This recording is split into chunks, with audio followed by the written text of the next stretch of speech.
Bonjour, je suis Adèle. Ici, vous découvrirez des voyages qui ont bouleversé la vie et chamboulé les convictions d'hommes et de femmes de tous âges et de tous horizons. Chaque semaine, je reçois un invité qui me raconte en quoi un pays a transformé sa vision du monde ou l'a poussé à quitter un mode de vie qui ne lui correspondait plus.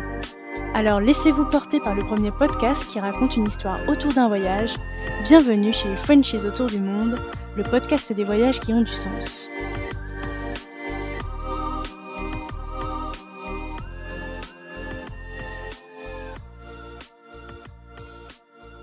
Si vous voulez suivre les coulisses du podcast et être informé des dernières nouveautés, n'hésitez pas à vous abonner au compte Instagram et au compte Facebook Frenchies autour du monde. Les liens sont directement dans la description de l'épisode. Le podcast est également diffusé toutes les semaines sur la web radio Allô la planète. Je vous souhaite une belle découverte sur allolaplanète.fr. Est-ce que ça vous est déjà arrivé de ressentir cette envie de rassembler quelques affaires et de partir loin de votre quotidien? Avec Abigail, on est revenu sur ce périple fou qu'elle a fait à travers l'Europe en autostop. Elle avait 1 mois pour rejoindre la Laponie et réaliser son rêve, voir des aurores boréales. Ensemble, on parle de son hospitalisation en psychiatrie durant cette pandémie qui l'a énormément affectée, de ce besoin viscéral qu'elle a d'être en contact avec des personnes, de faire des rencontres et de chaleur humaine, tout simplement. Ce voyage d'1 mois, avant de se faire de nouveau hospitaliser, était l'occasion pour Abigail de pouvoir recharger son réservoir affectif, mais aussi de retrouver cet équilibre qu'elle ne trouve qu'en partant à la découverte du monde et des autres. Je vous souhaite une très belle écoute en compagnie de l'incroyable Abigail. Salut Abigail. Coucou Adèle, je suis trop contente de te rencontrer. Pareil, bienvenue dans le podcast. Merci, moi je suis trop contente d'être là. L'émotion nous envahit. C'est ça, exactement.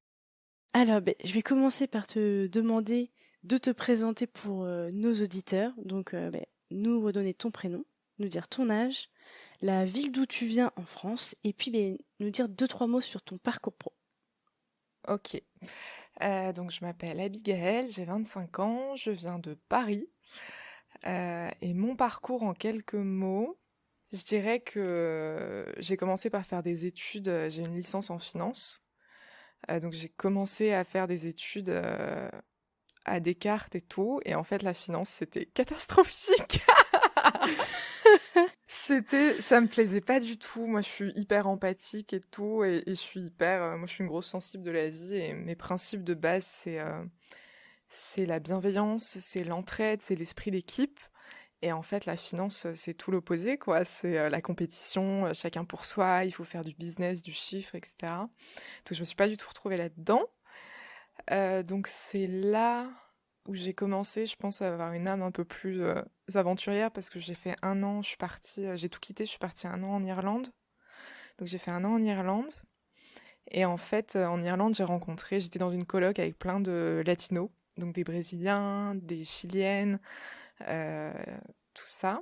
Et du coup, quand je suis rentrée en France, j'avais qu'une envie, c'était réaliser mon plus grand rêve, qui était de partir seule en sac à dos en Amérique latine. J'ai toujours été hyper... Ouais, j'étais trop... J'ai une attirance pour l'Amérique latine qui s'explique pas. C'est comme ça, je me sens hyper attirée par ces pays-là. Donc je suis rentrée en France, j'ai fait plein de petits tafs de vendeuse et tout. J'étais vendeuse pour des boutiques de fringues et tout, pour épargner en fait maximum de thunes. Et quand j'ai eu assez d'argent, j'ai pris un billet aller sans retour pour le Brésil. C'est tellement le kiff, ça. Ah, mais c'était le kiff de ma vie. C'était genre l'un de mes plus grands rêves et tout. J'étais surexcitée. Et en même temps, je peux te dire que quand t'es genre à l'aéroport avec ton sac à dos et que tu te dis, bon bah là, j'ai un aller sans retour et je sais pas pour combien de temps je vais partir, je peux te dire que j'ai flippé très très très très très très fort. J'étais en flip total. Je vois exactement ce sentiment. Ouais. Mon Dieu, est-ce que je suis pas en train de faire la plus grosse connerie, etc. Et en fait, finalement, l'envie et l'adrénaline est tellement beaucoup plus forte que toutes ces questions-là. Et puis, surtout, c'est le détachement de te dire, ok, je sais ce que je laisse en France, mais je sais pas ce que je vais retrouver durant ce voyage, toute seule en sac à dos. Donc du coup, j'ai fait... De base, j'étais censée partir, j'avais dit aux gens, ouais, je pars 2-3 mois maximum. Et je suis partie 8 mois, et encore, j'ai failli jamais revenir. J'ai failli jamais revenir parce que j'avais pris un visa pour l'Australie. Et en fait, moi, j'étais prête à partir 1 an en Australie, bosser, continuer, et puis faire un tour du monde, en fait. Parce que c'est mon rêve le plus ultime, c'est le tour du monde. Mais alors, qu'est-ce qui s'est passé? Ouais, bah du coup vient ma première expérience d'autostop que j'ai faite au Chili. Et c'était une très mauvaise idée. C'était une très mauvaise idée. J'ai eu beaucoup de chance parce qu'il m'est rien arrivé. Mais après cette expérience-là, je me suis dit, ok, je suis pas prête à quitter. Voilà, ça faisait 8 mois que j'étais en sac à dos et tout, et je me disais bon, en vrai, ma famille me manque, mes amis me manquent, et je suis pas prête à. Je leur ai dit au revoir pour 2 mois, mais je leur ai pas dit au revoir pour 3 ans, quoi. Donc je suis rentrée en France. J'avais toujours le projet de partir en Australie. Après, j'avais toujours mon visa, etc. Et finalement, entre-temps, l'Australie a brûlé. Je sais pas si tu te souviens, il y avait des très Ah, gros oui. incendies. Ok. Et donc là, ça a remis en question tout ça. Et ensuite, je me suis lancée parce que quand même, l'autostop, c'est vraiment un truc chez moi qui est très fort. C'est voilà, j'avais trop envie de faire de l'autostop. Première expérience, j'avais peut-être pas forcément choisi les meilleures conditions pour que ça se passe bien, mais cette envie d'autostop, elle était toujours présente. Donc c'est là, quand je suis retournée à Paris, que je me suis dit, vas-y, on se lance dans un tour de France en stop en pastèque. C'est toujours, tu sais, quand tu dis, ouais, j'ai fait bah, du coup une moitié de Tour de France en autostop, et puis quand tu rajoutes le en pastèque, là, ça passe beaucoup moins, tu vois. Mais c'était trop bien et je me suis éclatée. Bah, Franchement, je c'est me suis ça, c'est le plus important. éclatée. C'était trop bien. Mais encore une fois, j'ai pas pu le finir parce qu'il y a eu des grèves, des très grosses grèves. Je crois que c'était en fin 2019 ou un truc comme ça. Donc toute la France s'est retrouvée complètement bloquée et figée à cause des grèves. Donc voilà, j'avais toujours cette frustration-là. Et puis entre-temps, j'ai repris, on va dire, ma vie un peu plus classique. J'ai repris un taf, etc.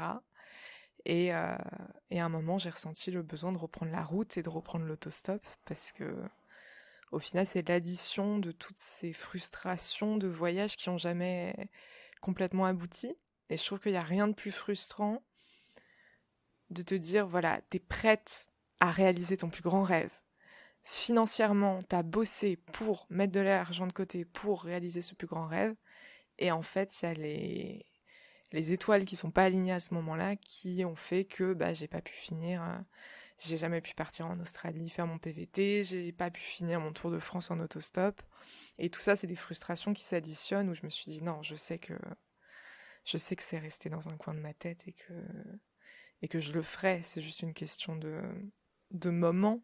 Peut-être que C'est c'était pas le ça. bon moment. C'est de ce moment un peu dont on va parler aujourd'hui, quoi. Ouais, donc voilà, ça fait c'est une très grande description, une très grande présentation, et je sais, Mais c'est mais très en même bien. temps, je sais pas comment condenser ça, tu vois. Mais c'est très bien. On va rentrer dans le vif du sujet avec les deux questions que je pose à tous mes invités. La première, c'est d'où est-ce que te vient la passion du voyage, toi? Oh là là. Bah, je pense que depuis toute petite, j'ai toujours rêvé d'être une aventurière. Et ça, c'est vraiment mon rêve d'enfant. Toute petite, vraiment, je voulais être un peu une princesse un peu badass qui va découvrir le monde et tout, toute seule. Et non, je pense que c'est vraiment un rêve d'enfant et c'est ma petite voix d'enfant qui me parle à chaque fois. Et je le ressens vraiment quand je suis en sac à dos toute seule dans différents pays et que je découvre un pays que je connais pas et une culture que je connais pas. Je retrouve cette âme d'enfant et cette curiosité d'enfant. Tu sais, par exemple, quand j'étais en Amérique latine, je savais pas parler espagnol. Du coup, il a fallu réapprendre à parler. Et, tu te reconnectes, je trouve, à cette curiosité, à cette joie, à cette innocence de ouais, j'ai envie de tout redécouvrir. Je pense que ouais, c'est un rêve d'enfant. Ouais. Et alors, tu nous en as un petit peu parlé, on va dire, mais j'aimerais bien que tu nous dises un petit peu quel type de voyageuse tu es. Oh, quel type de voyageuse? Oh, je savais même pas qu'il y avait des types de voyageuses. Je pense que je me laisse complètement aller par ce qui se passe. C'est-à-dire, je me laisse complètement porter par les événements. Si c'est pas cette direction, c'est pas grave, ça en sera une autre. Si c'est pas ce moment, c'est pas grave, ce sera un autre moment. Et vraiment, quand je débarque dans un endroit, je connais rien, rien du tout. Je me renseigne pas du tout, donc ça a ses avantages et ses inconvénients. Mais je me renseigne pas du tout et ça fait que moi, ce que je kiffe et la meilleure façon pour moi de découvrir un endroit, c'est de me perdre complètement dans les villes, dans les rues et de découvrir et de me laisser surprendre par ce que je découvre. Et je sais que ce qui est important pour moi, c'est de me fondre dans le pays au maximum. Quand je découvre une culture que je connais pas, je vais être très curieuse, je vais poser plein de questions et je vais vraiment chercher à connecter avec les gens parce que c'est très important pour moi de découvrir le pays à travers les yeux des gens qui y vivent. Ouais, c'est important pour moi de savoir, ok, voyager c'est cool, voir des endroits qui sont super instagrammables c'est cool, mais ce qui est encore plus cool, c'est de essayer de déconstruire, sachant que c'est un chemin, hein, c'est la déconstruction, c'est pas un but en soi, c'est toujours c'est quelque chose de continu, mais d'essayer de voilà de comment je fais pour vider un peu tous mes a priori, toutes mes croyances, euh, voilà, pour essayer de comprendre encore mieux et encore plus ce que les gens du pays vivent au quotidien et ce qui les anime, ce qui les passionne, quelles sont leurs peurs, quelles sont... Ok, apprends-moi, dis-moi comment tu danses, comment tu marches, comment tu parles, euh, comment tu, comment tu socialises avec les autres. Enfin, c'est cette curiosité-là, je pense. Voilà, quel type de voyageuse je Ouais, suis. c'est génial, c'est beau ce que tu as dit, j'ai beaucoup aimé. Euh, et ben, on pourrait maintenant passer à ce périple que tu as fait là en Europe. J'aimerais beaucoup que tu nous remettes dans le contexte de ta vie pro, de ta vie perso, au moment où cette histoire d'autostop revient un peu sur la table pour toi. Alors, donc si on remet les choses dans son contexte, nous sommes dans un pays qui est la France, dans une situation mondiale qui est la pandémie, et voilà, on avait été confinés plusieurs fois, et en fait moi j'ai très très très très mal vécu le confinement, l'isolement, la distanciation sociale, les gestes barrières, parce que moi la façon où je trouve mon bonheur et la façon que j'ai d'être heureuse, c'est de connecter avec les gens. C'est là, c'est quand je connecte avec des gens que je suis le plus heureuse, le plus épanouie et le plus moi-même. Et cet isolement, je l'ai très très très très très mal vécu. Donc je suis partie dans un état dépressif, faut dire ce qui est, et j'ai été hospitalisée en psychiatrie. Et donc ça faisait, en tout et pour tout, ça faisait 2 ans que j'étais dans ce truc de dépression. Mon quotidien, c'est l'hôpital, c'est les médicaments, c'est les diagnostics, c'est tout ça. Et en fait, c'est, c'est pesant. Voilà, c'est pesant, c'est lourd d'être vue comme une patiente euh, et plus comme une personne à part entière. Et en fait, donc du coup, j'avais pris un taf alimentaire, j'étais hôtesse d'accueil. Et j'étais arrivée au bout de mes CDD, donc c'était la fin de mon CDD. Et entre-temps, je savais que j'allais devoir retourner à l'hôpital pour faire une thérapie. Ok, mais ça veut pas dire hospitalisé. Si, ça veut dire hospitalisé, mais en hôpital de jour. Ça veut dire tu rentres chez toi tous les soirs. Ok. C'est comme si, voilà, c'est comme si t'allais bosser, sauf qu'au lieu d'aller bosser, tu vas à l'hôpital, tu fais ta thérapie et tu rentres chez toi après. En gros, avant la fin de mon CDD et entre mon hospitalisation en psychiatrie, j'avais 1 mois de libre et sans rien. Et je me suis dit, ok, c'est le moment ou jamais. C'est maintenant ou jamais. Ça fait 2 ans que je brûle d'envie de prendre mon sac à dos, de partir, de me retrouver seule face à moi-même, de me reconnecter à des choses qui me mettent dans la joie, de retrouver, de repuiser en moi cette source d'épanouissement et cette source de bonheur et cette source de découverte et de en fait sortir complètement du cadre dans lequel j'étais qui me rendait extrêmement malheureuse. Euh, je pense que ton bonheur, il dépend surtout et enfin aussi de l'environnement dans lequel tu baignes. Et que si ton environnement c'est que l'hôpital, bah forcément c'est compliqué d'aller mieux. Donc voilà, c'était un peu quand j'ai pris mon sac à dos pour me lancer dans ce tour d'Europe, j'étais vraiment dans cet état d'esprit-là en mode allez, j'abandonne tout, je lâche tout, j'en ai marre, j'ai envie de vivre les choses pour moi et j'ai vraiment envie de partir à la quête d'humanité, à la quête de bienveillance. J'ai envie de reconnecter avec les gens parce que j'ai tellement souffert de cette distanciation sociale, de ces gestes barrières. Moi, je suis quelqu'un qui est très affectueuse, qui est très tactile. Je fais des câlins à tout le monde et tout. Je suis un peu... Ouais, j'ai besoin de ça. Ouais. 2 ans, Ouais, 2 années qui ont été très compliquées, ouais, j'imagine. Ouais. 2 ans sans faire de câlins aux gens. Pour Ouais. moi, c'est difficile. Pour moi, c'est difficile. Donc, ouais, je me suis dit, je pars à la quête. J'ai besoin de me prouver qu'il existe encore dans ce monde de la bienveillance, de l'entraide, que c'est possible, que voilà, j'avais besoin de recharger mes batteries, j'avais besoin de recharger mon cœur d'amour. En gros, c'était ça. Et ça, c'était quand alors? Parce que tu dis que c'était un mois. C'était quelle période?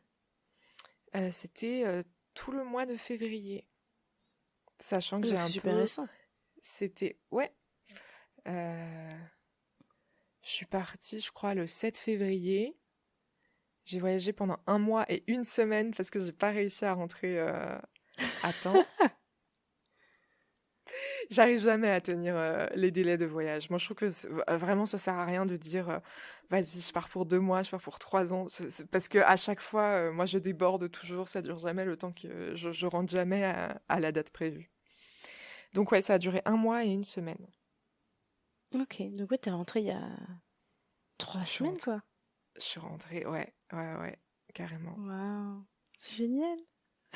Et moi, j'aimerais bien que tu me dises quelles sont les réactions de tes proches quand tu leur dis que bah, tu profites de ce mois de battement pour partir?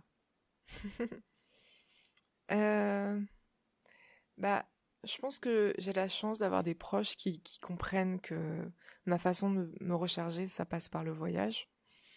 Donc après, en toute sincérité, euh, quand j'ai un projet, quand j'ai un rêve, je suis particulièrement protectrice envers ce rêve et envers ce projet. Donc en fait, durant ce tour d'Europe, personne n'était au courant.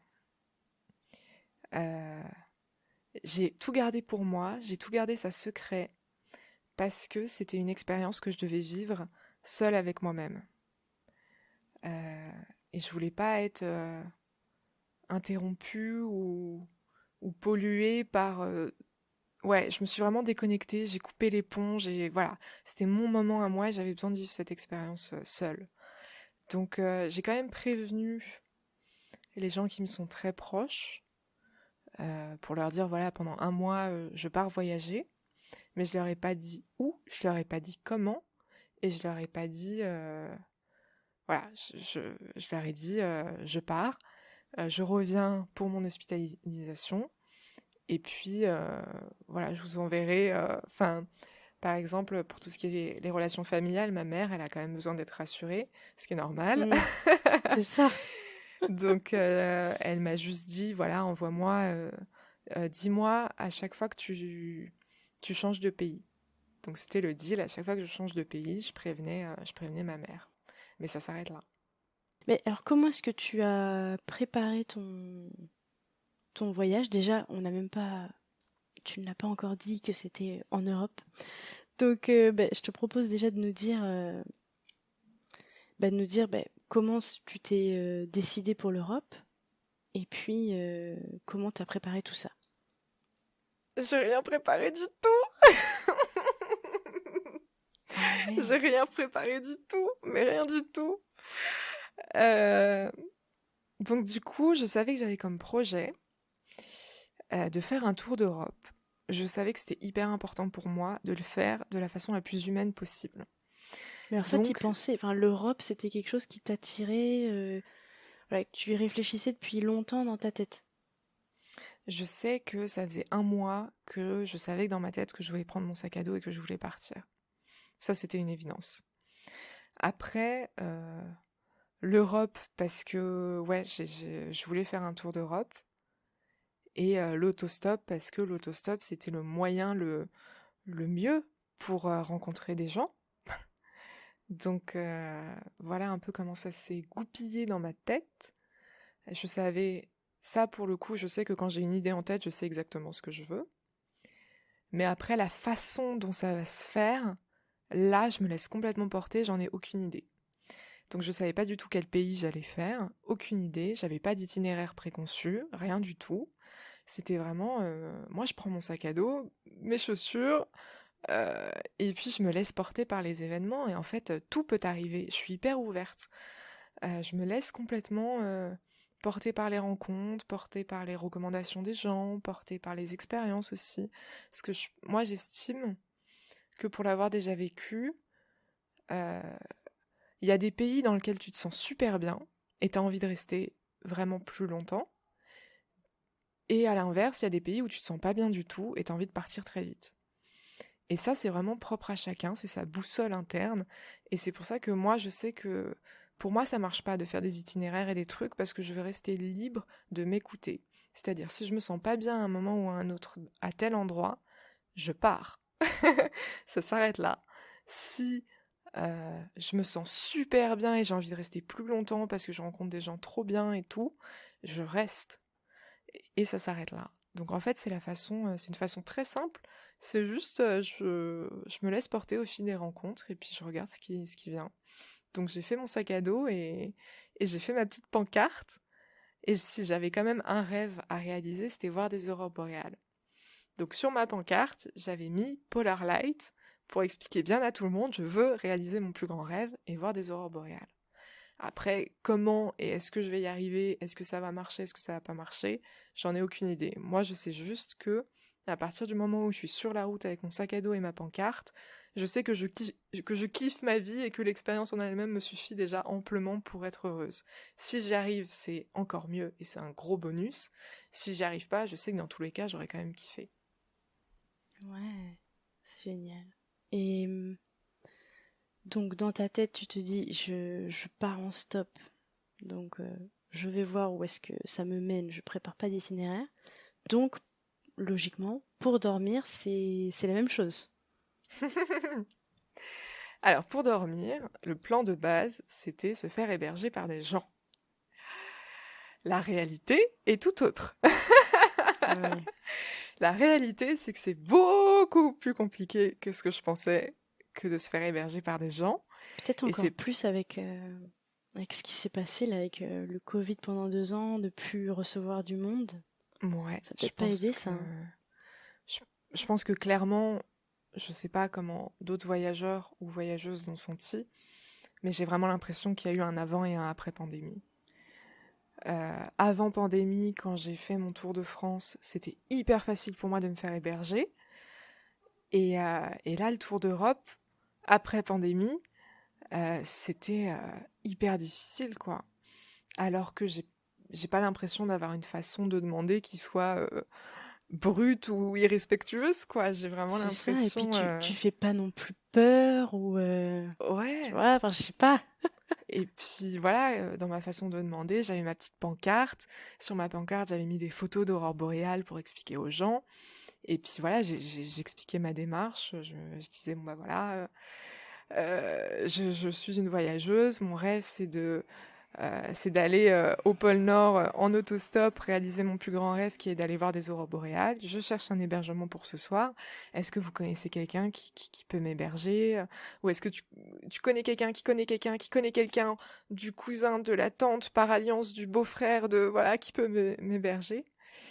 Et je me suis confrontée à un mur, ouais. Donc c'est pas faute d'avoir essayé, mais non, pour le coup, j'ai pas réussi à être hébergée comme ça dans la rue. Euh, Après, je me suis tournée vers le coach surfing. Donc j'ai fait du coach surfing dans les pays scandinaves et ça a très bien marché. Mais j'ai quand même cette frustration et je suis quand même un peu déçue de pas avoir réussi à être à, à être hébergée par comme ça en demandant dans la rue, quoi. Hmm, ouais, je comprends. C'est un petit goût d'inachevé. Ouais, carrément, Ça veut dire que carrément. c'est encore un défi à relever, quoi, pour une prochaine fois.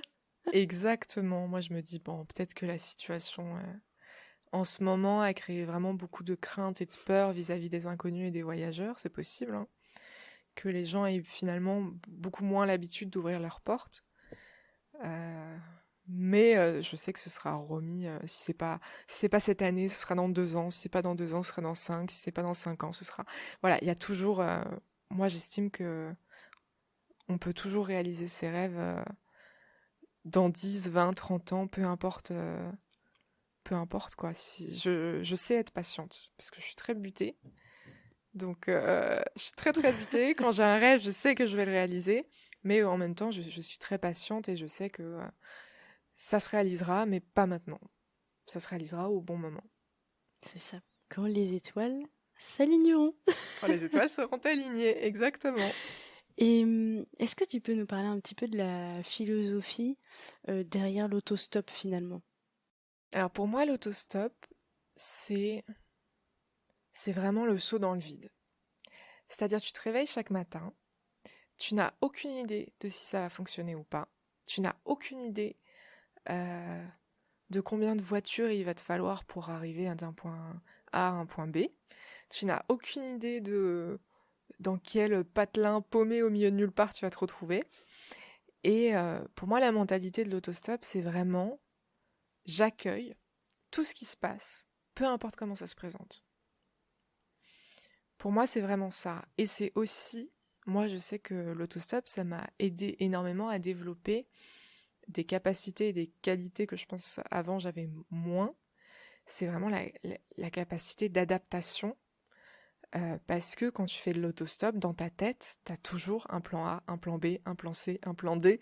Ok, si ça marche pas, on essaye autre chose. Si ça marche pas, on essaye encore autre chose, etc. C'est vraiment, je suis tout le temps dans ma tête à me dire, ok, il me faut, j'ai 5 plans différents dans ma tête.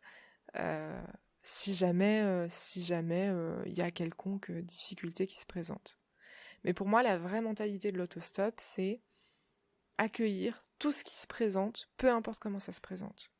Et je sais que peu importe quelle personne va s'arrêter pour me prendre, je sais que je vais accueillir cette personne comme elle est, comme elle vient, et qu'on va partager un moment ensemble, et que voilà, ce moment, je sais qu'il sera unique, peu importe la façon dont ça va se manifester. Ben c'était encore une très belle réponse. J'aime beaucoup ouais, la mentalité derrière cette manière de se déplacer en voyage. Est-ce que tu peux nous dire l'itinéraire final que tu as fait pour qu'on puisse se rendre compte un peu de ton parcours? Du coup, je suis partie de Lille, donc France, Belgique, Pays-Bas. Je suis passée en Allemagne de Hambourg. À Hambourg, j'ai fait toujours ouais, de l'autostop jusqu'au Danemark. Danemark, j'ai pris un bateau pour aller en Suède. Suède, j'ai essayé très très fort d'aller à Stockholm en autostop et ça n'a pas du tout marché parce qu'il faut savoir que c'est pas du tout culturel pour eux Ah l'autostop. oui, Donc en fait, d'accord. ça a été un échec tellement fort d'aller à Stockholm en autostop, mais ça fait partie du jeu aussi. Euh, donc, euh, donc la Suède, Stockholm, et en fait quand j'ai vu que l'autostop marchait pas du tout, je me suis dit je vais changer de pays parce que peut-être que c'est propre à la Suède. Donc j'ai pris un bateau, je suis partie en Finlande.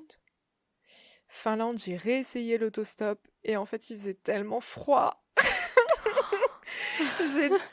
J'étais mais frigorifiée, je sentais plus mes doigts de pied, je sentais plus mes mains, je sentais plus rien. Je suis restée quand même 1 heure et demie et au bout d'1 heure et demie j'ai dit ok, il fait trop froid, c'est pas possible. Donc là j'ai lâché l'autostop en Finlande.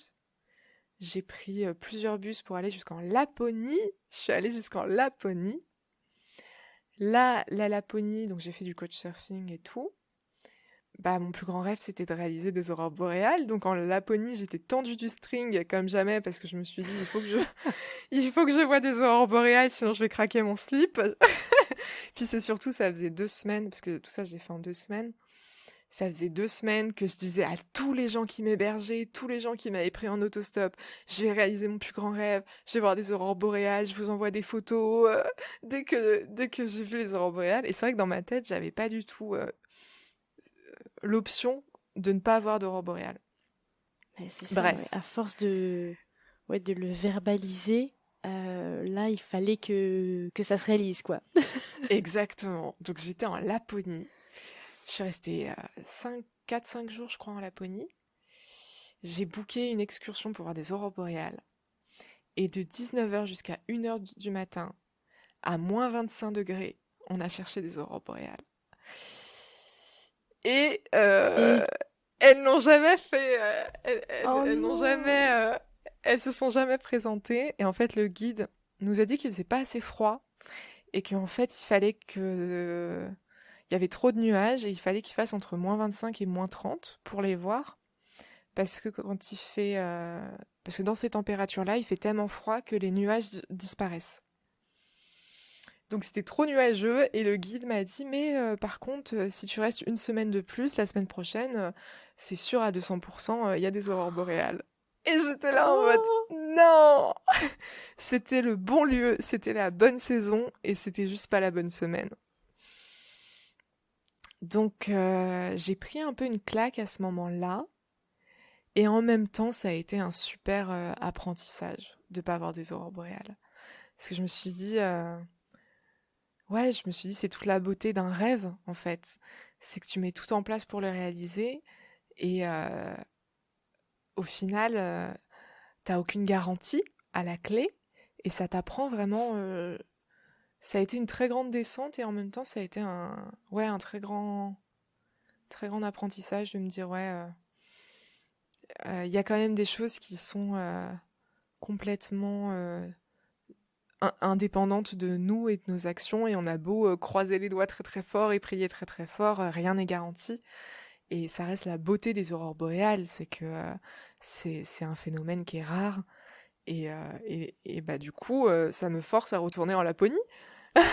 C'est ça, Je t'as une sais très belle excuse pour y retourner. exactement, je sais que je vais retourner en Laponie parce que j'y ai laissé une énorme frustration là-bas et ça c'est pas possible pour moi et je sais que c'est l'un de mes plus grands rêves et que je ne quitterai pas cette terre sans avoir vu d'aurore boréale. Donc voilà, c'était pas à ce moment-là, mais ce sera un autre moment.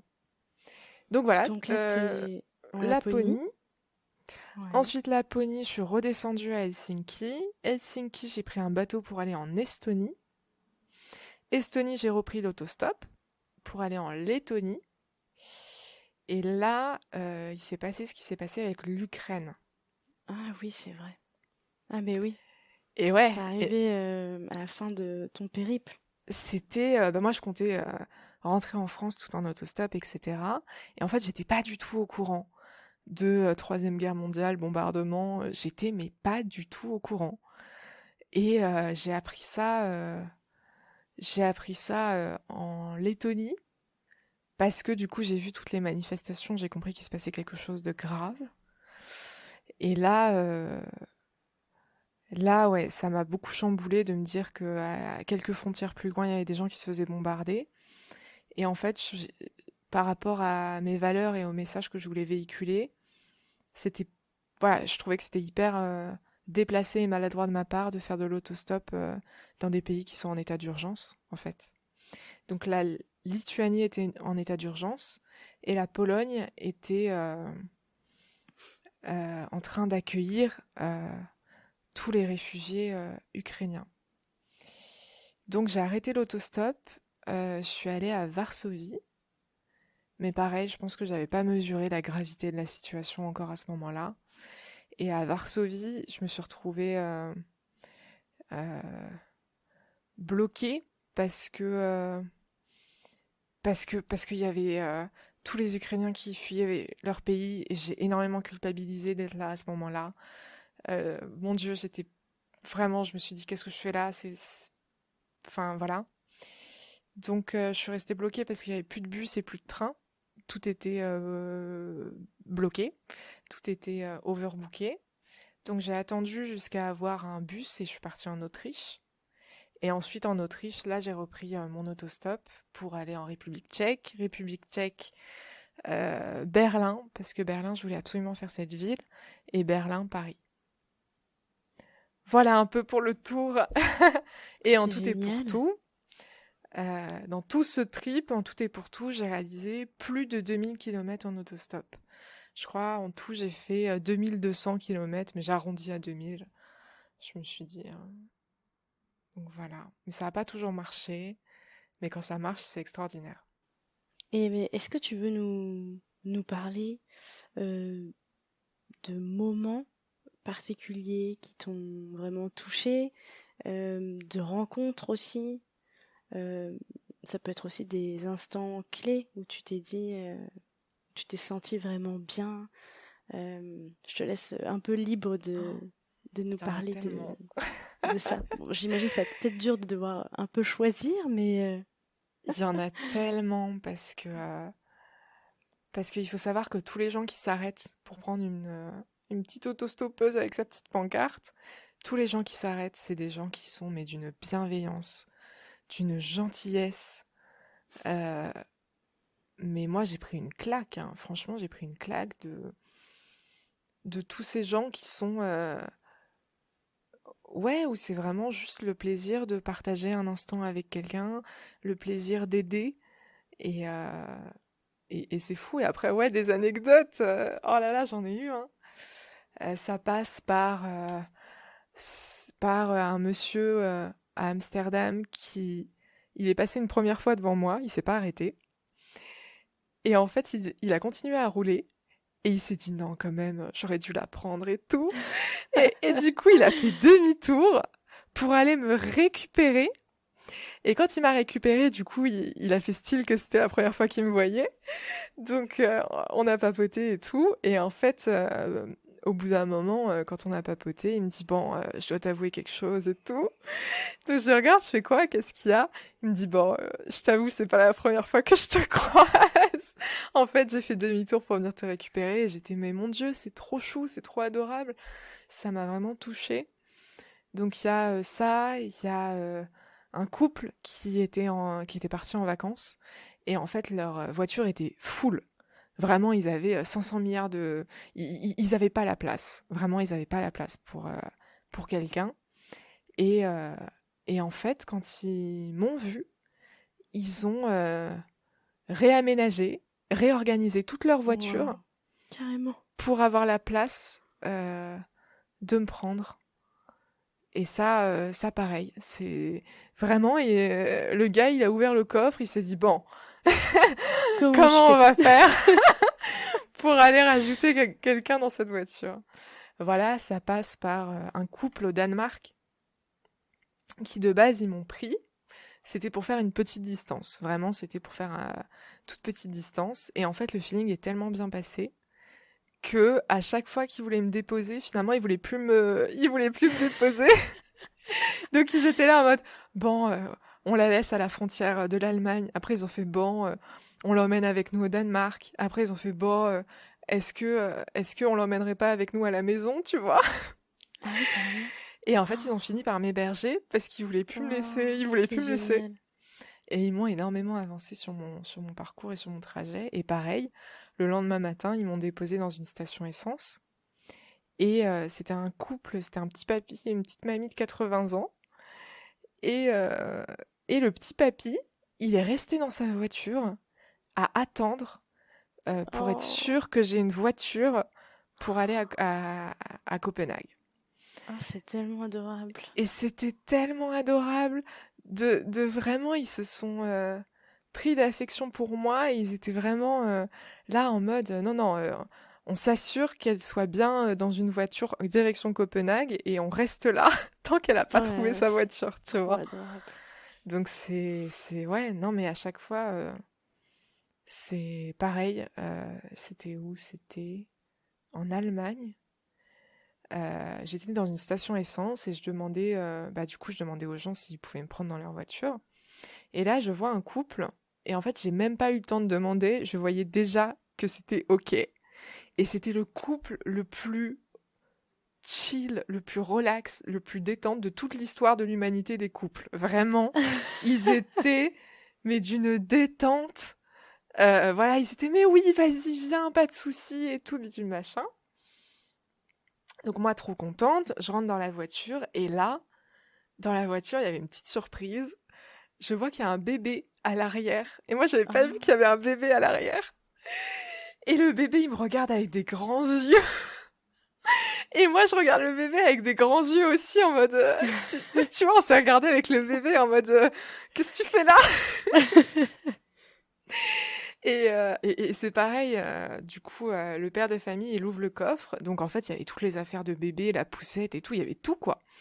Et je lui dis, mais vous êtes sûr que vous allez avoir la place pour mon sac à dos et tout? Il dit, ouais, ouais, pas de souci, t'inquiète, détente, relax et tout. Et donc au final, j'ai fait ce petit bout de chemin avec ce couple et avec ce bébé à l'arrière et j'ai trop kiffé parce que j'ai vraiment senti que les parents, ils s'occupaient de nous à parts égales. Tu vois?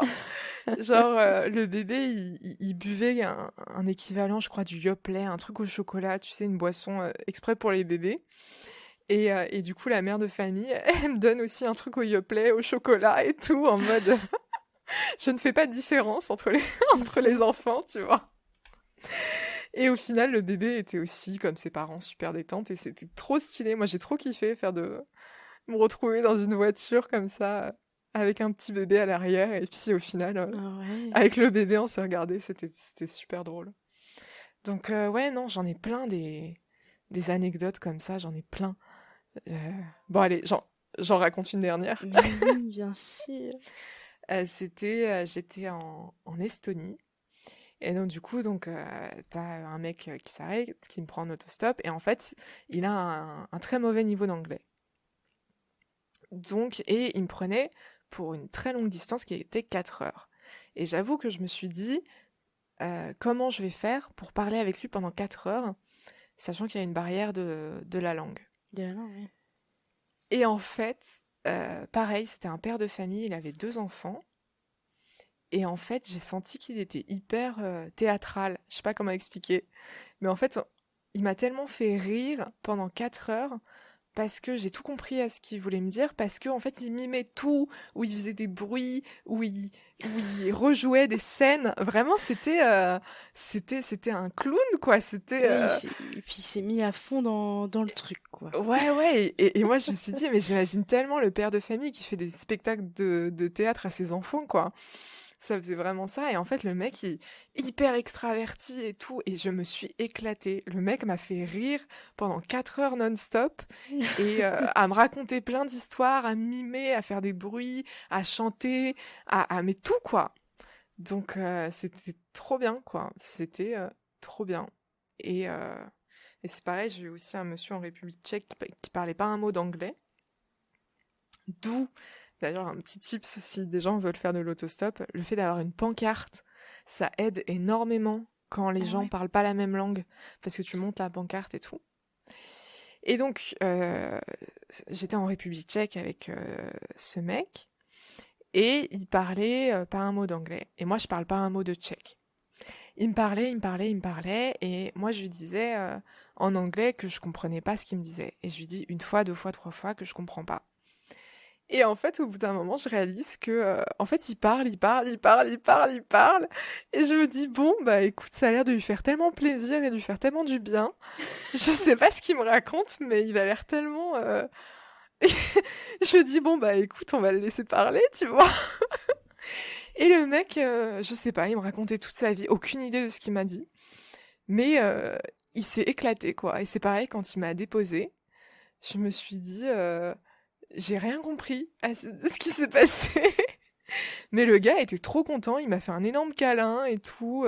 Il était trop gentil, il avait le sourire aux lèvres. Et moi, j'étais là en mode, bon, bah, cool, quoi.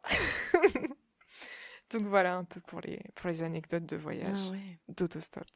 Et est-ce que tu veux nous partager un pays, une ville euh, dont tu as eu vraiment un coup de cœur? Je pense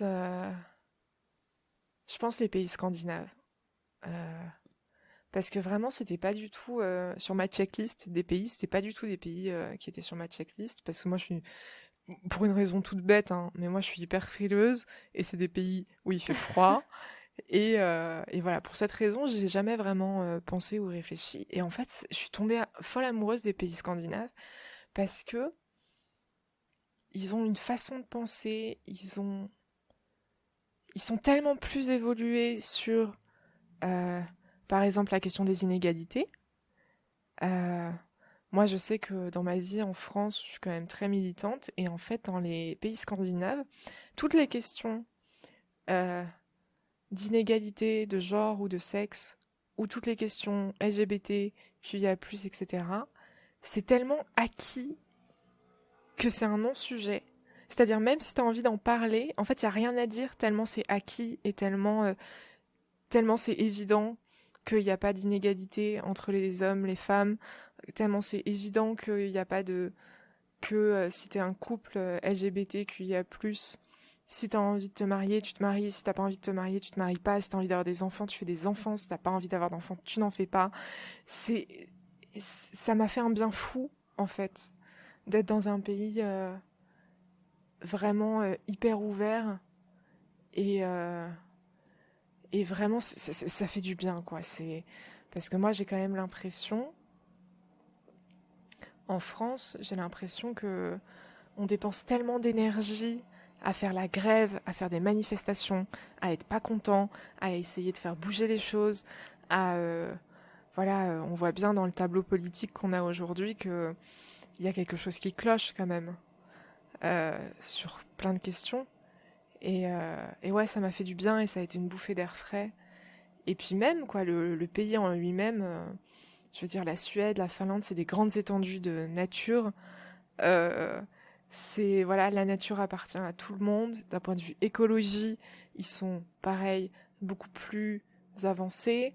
D'un point de vue économie, c'est des pays, bon, ça coûte très, très, très, très, très cher. Donc, c'était très difficile pour moi de voyager à moindre coût dans ces pays-là parce que tout est cher, mais parce que leur économie fonctionne super bien aussi.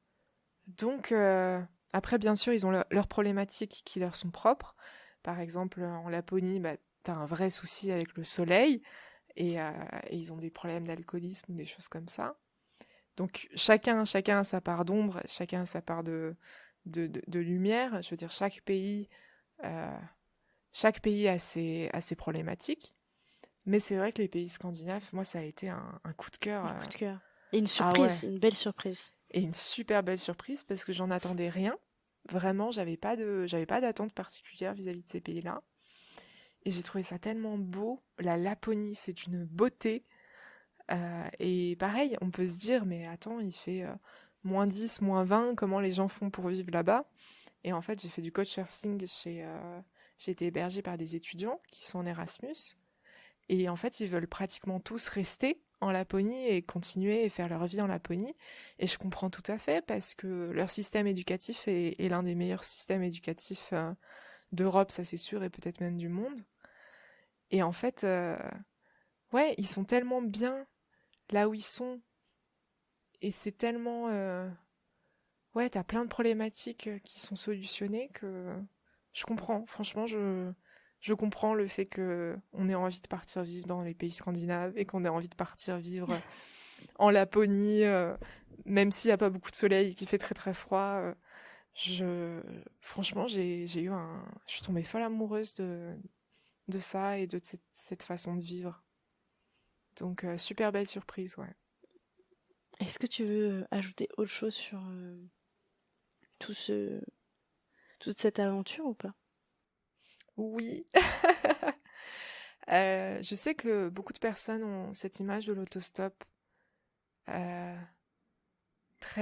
de façon très dangereuse. Euh, La et peur ça me aussi, je tient. pense. Ouais, voilà, je sais Sans... que Ouais, l'autostop, ça fait peur à beaucoup de gens. Euh, mais voilà, s'il y a des personnes qui veulent se lancer dans l'autostop, on n'est pas forcément obligé de faire un tour d'Europe tout de suite et d'attaquer comme ça direct avec c'est ça. des longues distances. Mais déjà, juste faire de l'autostop d'un petit patelin à un autre petit patelin sur des courtes distances en pleine journée et voir à quel point on fait des rencontres absolument extraordinaires et je n'ai pas eu une seule mauvaise expérience en autostop. Pas une. À aucun moment je me suis sentie en danger, à aucun moment je me suis sentie mal ou ne serait-ce même que mal à l'aise. À aucun moment je suis tombée que sur des personnes qui étaient dans cet état d'esprit trop heureuses d'accueillir quelqu'un dans leur voiture, quoi. Donc voilà, ça me désole un peu de voir la réputation que l'autostop a, parce que mon expérience personnelle, et je trouve la réalité du terrain est vraiment tout autre que cette expérience un peu diabolique. Et c'est vrai que même pour les personnes qui prennent des gens en autostop, moi on m'a déjà demandé si j'avais tué quelqu'un. Ah ouais? Ouais, et je me dis, mais c'est fou cette image de la personne fait de l'autostop, donc c'est forcément une personne dangereuse, ou c'est forcément quelqu'un.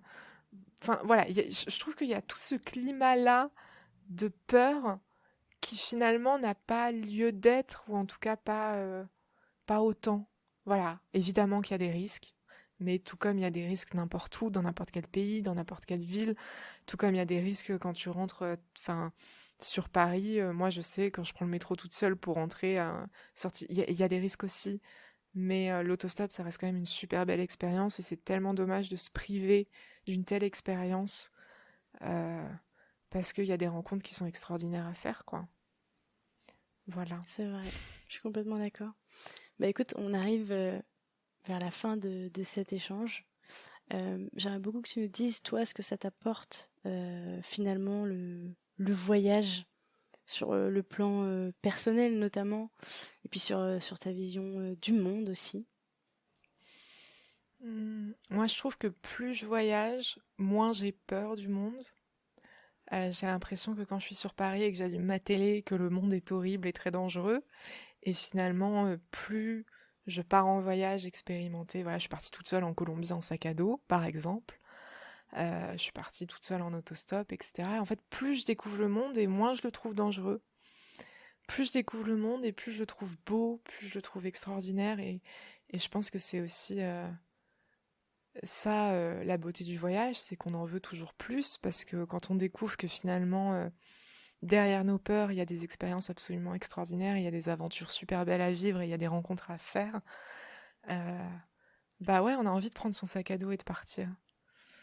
Donc, ouais, ce que le voyage il m'a apporté, c'est aussi une meilleure connaissance de soi, euh, parce que quand tu arrives dans un endroit où tu connais rien ni personne, t'as aussi ce choix de te dire quelle personne je veux être, parce que personne me connaît.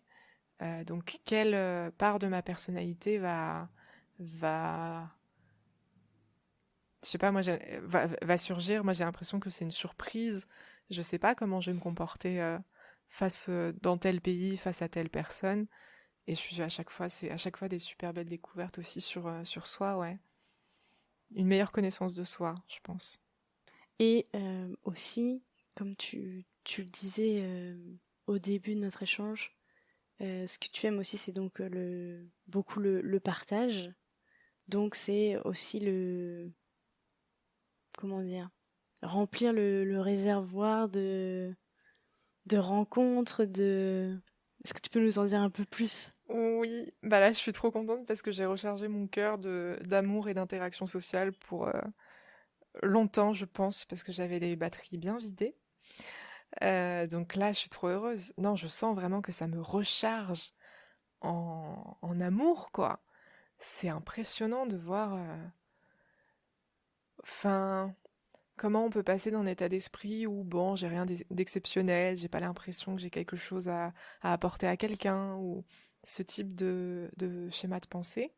Et en fait, en voyage, tu découvres que tout le monde a quelque chose à offrir. Tout le monde a quelque chose à offrir à quelqu'un. Que ce soit son temps, que ce soit juste un moment de partage où on discute. En fait, moi, je sais que je suis beaucoup rassurée sur ce truc de tout le monde a quelque chose à offrir à quelqu'un. Tout le monde a un petit trésor à, euh, à offrir. Et ouais, c'est vrai que dans la vie de tous les jours, quand on est dans sa routine métro, boulot, dodo, on commence à devenir un peu aigri en se disant, bon, je suis pas une personne si extraordinaire que ça, j'ai rien à apporter aux gens ou quoi que ce soit, et en fait, pas du tout, quoi. On a tous, brillons, quoi. On a tous quelque chose de lumineux, et ouais. Et je pense que le voyage aussi, ça t'apprend beaucoup sur tes capacités, sur tes compétences, tes qualités et tes capacités. Parce que pareil, t'arrives dans un pays, t'as l'impression que... Enfin, moi je sais, j'avais pas l'impression d'être une nana hyper débrouillarde. Et en fait, au fil des galères et au fil des... ouais, des challenges que la vie te met sur ton chemin, tu réalises qu'en fait, t'as totalement la ressource pour trouver des solutions à n'importe quelle situation. Cette Ouais, donc ressource, elle ça est aide présente. sur la confiance en soi aussi, alors. Ouais, carrément. Ça active ce truc de ah mais en fait même si je le voulais, je pourrais pas être vraiment dans la merde parce que je sais que j'ai les ressources et les capacités. Je sais que quoi qu'il m'arrive, quoi qu'il se passe, je sais que je vais trouver une solution. Mm. Et ça, pour le coup, c'est vrai que le voyage, c'est un vrai boost parce que dans ta vie de tous les jours, pareil, quand t'es dans ta routine, c'est peut-être moins visible ce, ce truc. Ouais, je vois. Et dis-moi si je me trompe, mais est-ce que finalement le voyage, ça fait pas ouais, complètement partie finalement de ton, de ton équilibre? Mais si, carrément. Bah, en fait, moi, j'ai l'impression que quand je voyage pas, je suis pas en train de vivre ma vraie vie. Tu vois? J'ai pas encore trouvé la solution à cette problématique, mais j'ai vraiment l'impression que là où je suis le plus moi-même, c'est quand je suis en voyage. Là, quand je suis en voyage, je suis vraiment moi-même. Je rigole toute seule, je me fais des monologues toute seule avec moi-même et je kiffe ma vie et je suis trop heureuse. Euh, et quand je suis dans la vraie vie, c'est-à-dire quand je suis en l'occurrence à Paris, j'ai vraiment l'impression que je me fane. C'est un peu une fleur, c'est ça, qui se fane parce que l'environnement est pas propice pour qu'elle puisse pousser dans des bonnes conditions. Et ouais, ça c'est vrai que le voyage, il y a que, enfin pour le moment, il y a que là-dedans où je suis vraiment 100% moi-même et où je me sens 100% bien dans mes baskets et où je sais que j'ai des qualités et des capacités. Parce que dans la vraie vie de tous les jours, c'est beaucoup plus compliqué de, de calquer tout ça, tous ces apprentissages, de les réintégrer dans ta vie quotidienne. Je trouve que c'est beaucoup plus compliqué. Ouais, il y a un truc, mais aussi parce que je pense que j'ai pas encore trouvé exactement ma voie et parce que j'ai pas encore exactement trouvé la vie que je voulais mener. Je suis encore en chemin. Mm, bien sûr. Bah écoute, déjà je te remercie beaucoup pour tout ce bel échange, ce temps que tu as pris pour qu'on puisse discuter de cette aventure et puis de ta vision, toi, du voyage et du monde. Et avant de clôturer, j'aimerais beaucoup que ce soit toi qui fasse la conclusion de cet épisode en encourageant des personnes. Alors je me dis peut-être des femmes à voyager seules, voilà, qui osent pas, qui ont peur. Et je me dis que ça pourrait être chouette de terminer comme ça, voilà, en les encourageant à oser se lancer et puis aussi éventuellement faire de l'autostop, pourquoi pas. Bah oui. Merci à toi, internaute, d'avoir écouté cet épisode. Si jamais tu as des doutes, des peurs, sache que c'est 100% normal d'avoir des doutes, des peurs et des freins avant de se lancer dans un voyage solo, mais ça peut aussi être une super belle découverte sur toi-même. Et quoi de plus beau que de dépasser ses peurs, sachant que tu peux démarrer petit. Je pense que c'est très important de démarrer petit, et sache que tout est accessible. Tout est accessible en tant que autostoppeuse. Voilà, il faut pas vraiment, je pense que c'est super cliché ce que je vais dire, mais c'est vrai que les seules limites que t'as, elles sont vraiment dans ta tête, quoi. Et ces limites-là, je pense qu'il faut se confronter petit à petit, pas à pas, à son rythme, avec douceur, avec bienveillance envers soi-même, avec indulgence, etc. C'est normal. C'est normal que ça foire, c'est normal de douter, mais il faut pas que ça t'empêche de te lancer, quoi. Voilà la conclusion que je dirais pour ce podcast. Merci beaucoup pour ce petit mot de la fin. Mais écoute, je te souhaite plein de bonnes choses et puis je te dis à très bientôt. Oui, et trop heureuse d'avoir fait ta connaissance et de participer à ce podcast Frenchy autour du monde. Trop heureuse. Merci beaucoup. Merci à toi. Bye. Salut.